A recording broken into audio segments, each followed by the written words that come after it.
ghouls, and welcome to day 2 of the 13 days of Halloween with Cyanide and Hemlock. It's me, Hemlock, and today I thought we'd dive into a place that seems to celebrate Halloween flawlessly, attracting thousands of tourists every year to its streets, the wonderful city known as the Witch City. We all know Salem as the epicenter of Halloween and all things witchy, but how did a quaint little town get branded as such? Unfortunately, as most of us hopefully know, Salem's start to all things witchy and spooky did not have a happy beginning. Salem is most famous for the tragedy that took place in the spring of 1692 and the months that followed. After a group of young girls made some outrageous claims about being possessed and accused several others of witchcraft, a mass hysteria overtook Salem, Massachusetts.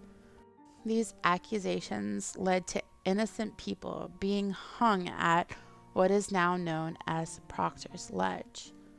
This is now known as the Salem Witch Trials, which seems to attract witchy lovers and Halloween lovers alike.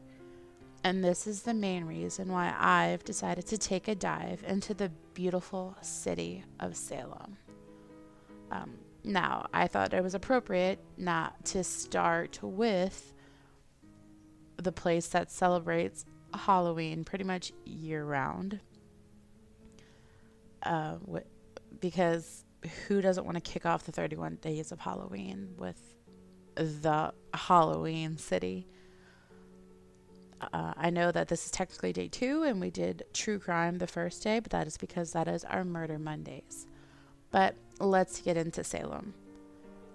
In 1982, the city of Salem turned the tragic events into its first year of Halloween celebrations.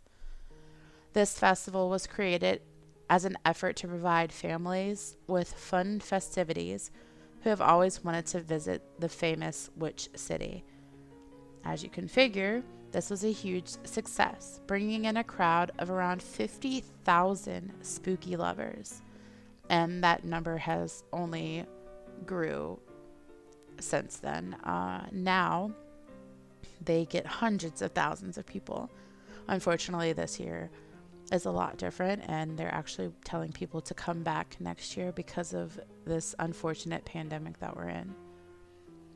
The festival is called the Haunted Happenings and is now bigger than ever. In the beginning, this was simply something that was celebrated on Halloween, but now with its growing success, it is a month-long event that people flock to by the thousands. Now, Salem doesn't only celebrate Halloween in its commercial sense. It pays its respects to the witches that lost their lives hundreds of years ago, and to the witches that still call the city home. Alleged witches, by the way. Apparently, one of the things that I didn't bring into this was the tours that you can take. Obviously, they jazz it up a bit around this time of the year, but they will educate your children on the witch trials in a very PG manner. Are you planning a trip to this wonderfully spooky city? If so, let's dive into what you can expect in a bustling city. Salem kicks off the month of October with its very own grand parade. So if you're a huge fan of Halloween like I am, you'll want to spend the entire month of October basking in all of the city's spooky glory. But if parades aren't your thing, don't worry. Salem has an endless list of events that are going on and have been going on for the entire month of October. From Wicked Wednesdays, which is for all the little monsters that love Halloween just as much as we do, to the Halloween night market that takes place on multiple days throughout the month. Salem seems to be a Halloween town dreamland and the perfect place to go. So, ghouls, have you been there in the past?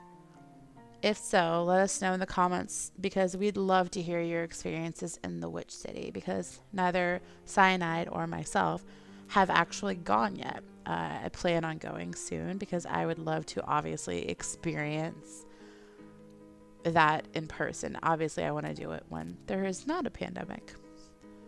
So, if a market isn't your style or you're not a mama witch, fret not. There are still countless activities for you. You can step into a childhood favorite, carnivals.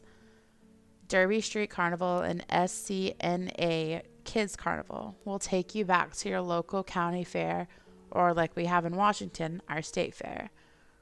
Or if this still isn't your style, you can take a walk on the witchy side of things. As we spoke briefly on before, Salem doesn't forget where it came from. Throughout October, the city makes sure to both educate people on their witchy history and have fun activities that celebrate the witches of today. And because I would be here for hours going over the wonderful events that this amazing city has for us, I'm going to simply tell you to check out their official website, which I'll leave in the description below if you ever feel the need to take a trip down to Salem. And if you do, be sure to share your pictures with us because we would love to see it. This unfortunately brings day 2 of the 13 days of Halloween with Cyanide and Hemlock to a close. We hope you enjoyed our little snippet into the most wonderfully spooky city in America. If you liked this video, be sure to give it a like and subscribe and become a part of the Haunted Ghoul Society, which we now have a Facebook group for. So if you love Halloween, all things spooky and true crime like we do, you can interact with us and other wonderful spooky ghouls throughout the year in our Facebook group. We'll also leave that link in the description down below for you if you'd like to join. That's all from me today. So remember to stay spooky.